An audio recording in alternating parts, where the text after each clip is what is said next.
काला साया। यूं तो बनारस घाट अपनी खूबसूरती के लिए बहुत प्रचलित है, पर घाट के किनारे कई राज लिए बैठे हैं। ये कहानी शुरू होती है बनारस के घाट के पास बने ममता निवास से, जहां प्रिया लाल जोड़े में ममता के घर उसकी बहू बनकर आती है। आओ आओ बहू, घर को अपने पैरों से पवित्र करो। ममता घर की दहलीज पार कर अचानक एक बहुत गंदी सी बास पूरे घर में फैल जाती है।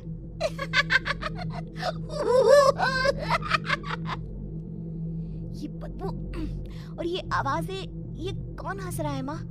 अब ये पड़ोसी ना हमारे थोड़े अलग से है।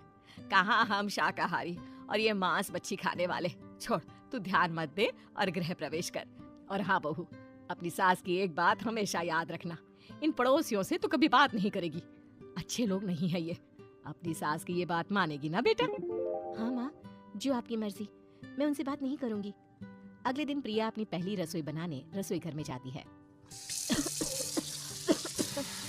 नाक में जा रही है। एक काम करती हूँ, खिड़की खोल देती हूँ। प्रिया खिड़की खोलने जाती है। इतने जाले, लगता है इस खिड़की को कभी खोला ही नहीं गया। पर ऐसा क्यों? ओह, नॉन-वेज की स्मेल आती होगी ना। 2 मिनट के लिए खोल लेती हूँ, फिर बंद कर दूंगी। प्रिया खिड़की खोलती है। खिड़की खोलते ही उसकी नजर सामने वाले घर की खिड़की पर पड़ती है, जहाँ एक लड़की खड़ी होती है। हाथों में मेहंदी, लाल रंग की साड़ी, बिल्कुल सजी धजी, मानो प्रिया की तरह ही वो भी नई नवेली बहू हो। वो प्रिया को देखकर मुस्कुराती है। हे भगवान, माँ ने तो इनसे बात करने को मना किया था। प्रिया फौरन ही खिड़की बंद कर देती है, चढ़े रोटी की ओर देखने लगती है, पर वहाँ रोटी न होकर मछली पड़ी होती है। ये क्या? पहली ही रसोई में इतनी बड़ी गलती।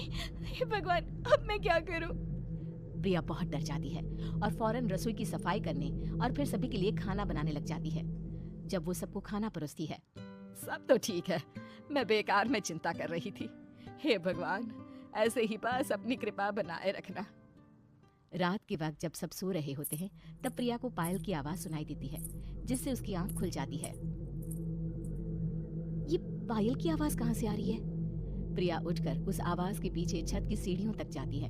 तभी उसे बच्चे के रोने की आवाज आती है। प्रिया छत पर जाती है तो क्या देखती है?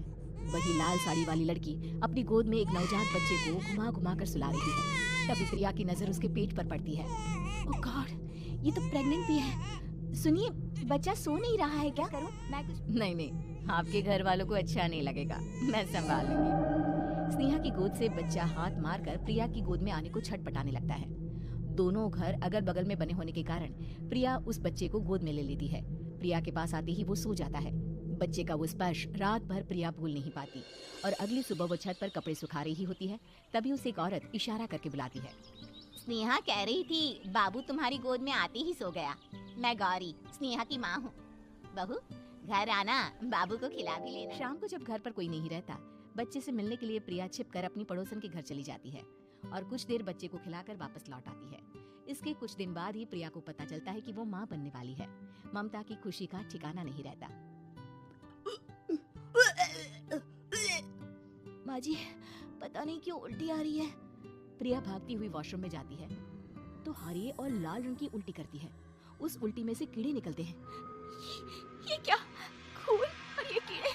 माँ! प्रिया की आवाज सुनकर ममता पर बेसिन में कुछ नहीं होता। प्रिया हक्की बक्की रह जाती है। ये सब क्या हो रहा है? प्रिया घबरा जाती है और अपने कमरे में जाकर सो जाती है।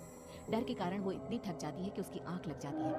तब उसे ऐसा लगता है उसके पेट पर मानो कोई बैठा हुआ हो। कौन हो? प्रिया के पेट पर एक 5 महीने की बच्ची बैठी हुई थी, जो बुरी तरह जली हुई थी। माँ, तुम ही मुझे लाई ना अपने पेट में? मैं तुम्हारी माँ नहीं हूँ। कौन हो तुम? माँ, देखो मैं जल गई बुरी तरह से। 6 महीने पेट में रहने को भी मुझे नहीं मिला। सहला दो ना माँ। बचाओ! बचाओ! माँ! ममता दौड़कर कमरे में आती है। प्रिया की बातें सुनकर वो सब समझ जाती है। तू कहीं बगल वाले घर में तो नहीं जाकर आई ना बहू? मुझे माफ कर दो, मैं गई थी माँ। उस घर में सब मरे हुए हैं बहू। कई साल पहले स्नेहा उस घर में बहू बनकर आई थी। कुछ ही दिन में वो एक बच्चे को जन्म देने वाली थी। पूरा घर बच्चे के आने कि एक दिन अचानक उस घर में आग लग गई। सब बुरी तरह जलकर मर गए। गौरी आज भी दादी बनने का इंतजार कर रही है और इसीलिए स्नेहा ने अपना जन्मा बच्चा तुम्हारी कोख में डाल दिया। ममता ये कह रही होती है कि पीछे से उसके पैरों को एक बच्चा पकड़ लेता है। दादी दादी। माँ, स्नेहा की गोद में यही बच्चा था। ये बच्चा कौन है फिर? तेरी मौत है। तेरी भी दादी। जिस चीज का ममता को डर था वही हो गया।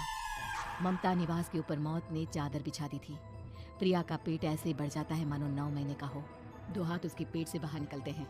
बहू, संतोष को फोन कर, किसी पंडित जी को बुला बहू। प्रिया का पति भागता हुआ घर आता है। ये तो होना ही था माँ।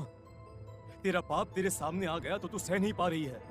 स्नेहा घर में आग लगी नहीं थी, माँ ने लगाई थी, प्रॉपर्टी की लालच में। और वो बच्चा मेरी पहली पत्नी का बच्चा है, मेरा बेटा, जो कि उस आग की चपेट का शिकार हो गया था।